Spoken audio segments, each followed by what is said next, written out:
Ardrossan Harbour has been a mainstay of Ayrshire since 1834, a crucial connection between the mainland and the Isle of Arran for nearly 200 years.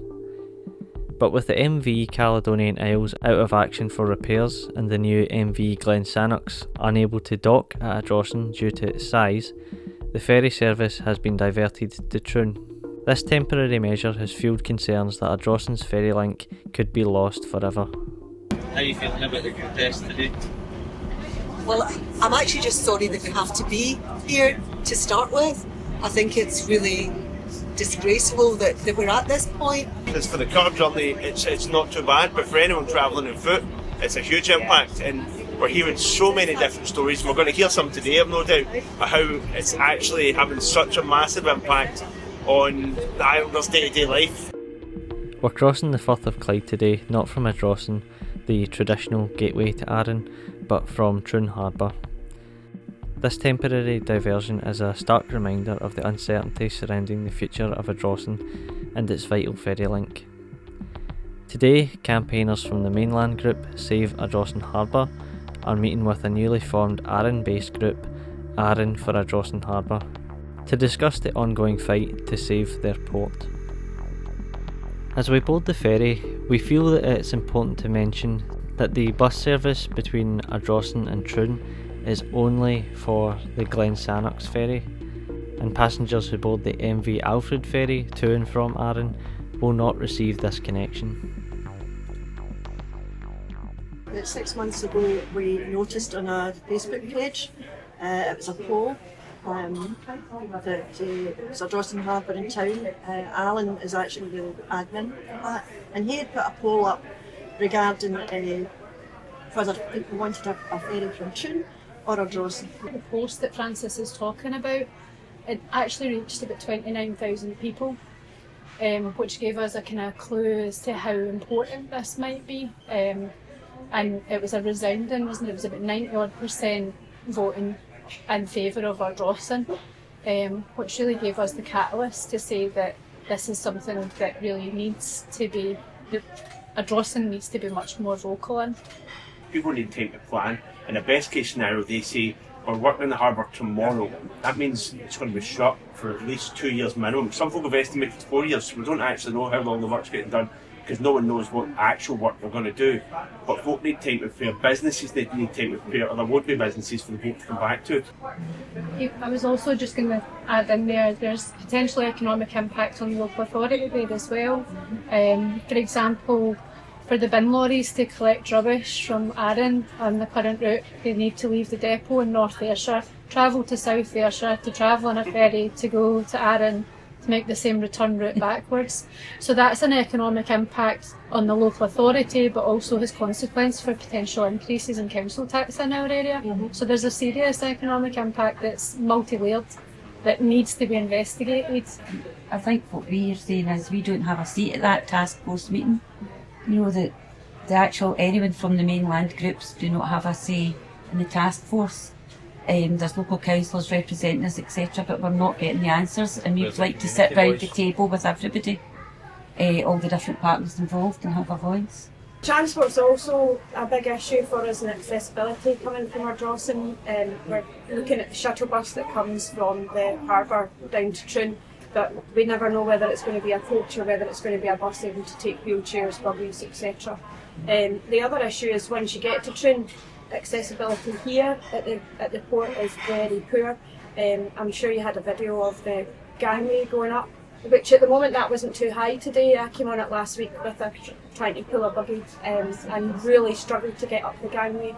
If we know what's happening with Ardrossan, and we knew that Troon was perhaps going to happen for 18 months, then obviously we would know that the ferry was coming to, Ardrossan would be the favoured port. But we still don't know that, and it is a real concern that this might just become the actual route. The outcome that we would like from today is, I believe, is, well, we want it to be very much highlighted, and we actually just want someone to make a decision and let us know what's happening with Ardrossan. And if protests like today's event can actually make that happen, then that would be our achievement. Our journey to Brodick took around an hour and a half, and when we arrived, we saw the group warmly welcomed by people on the island. Standing united, they then made the march towards Brodick Hall.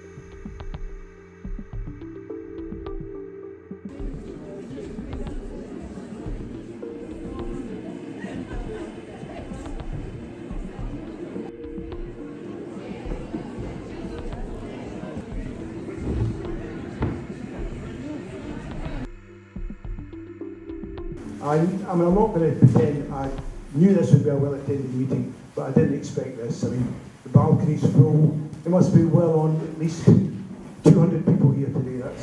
What a wonderful turnout. It's incredible to see so many folk out, and again, thanks very much, Willie. You've done a cracking job this week. We wouldn't have been able to organise this without linking with a team here.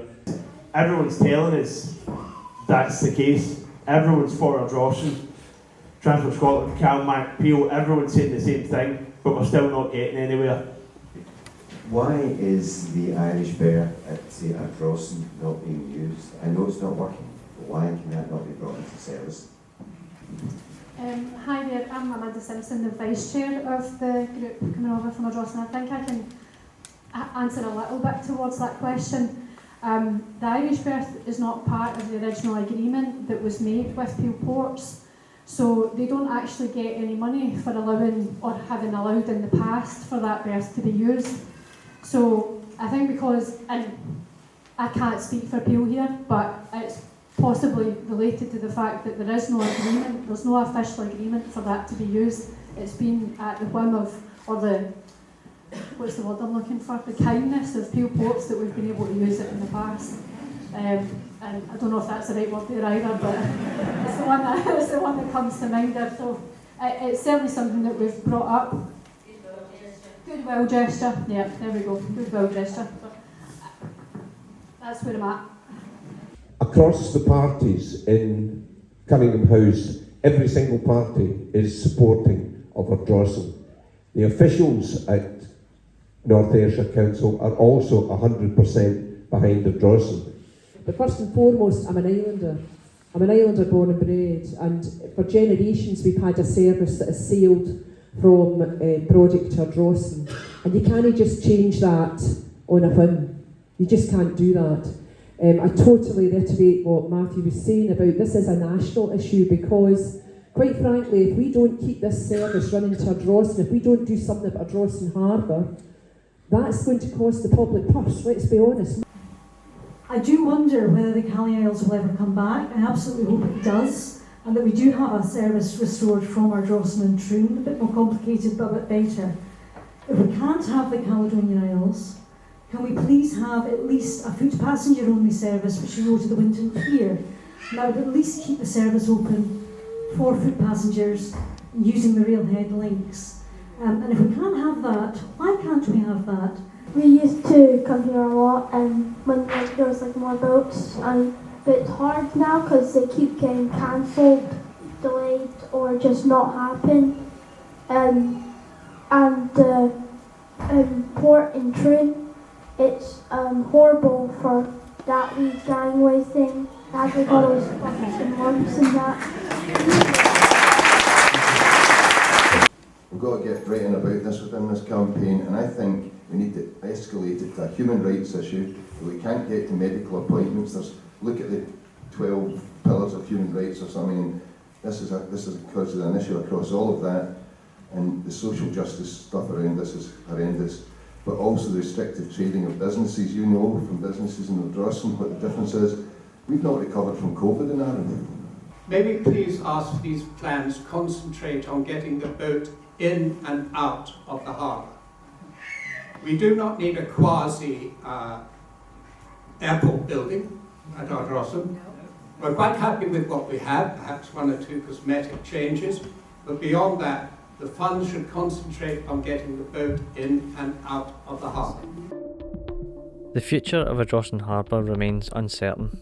As stakeholders argue over funding for much needed upgrades, the community fears losing a vital lifeline. The meeting today between mainland and Arran campaigners signals a renewed determination to fight for their port and to ensure its future for generations to come.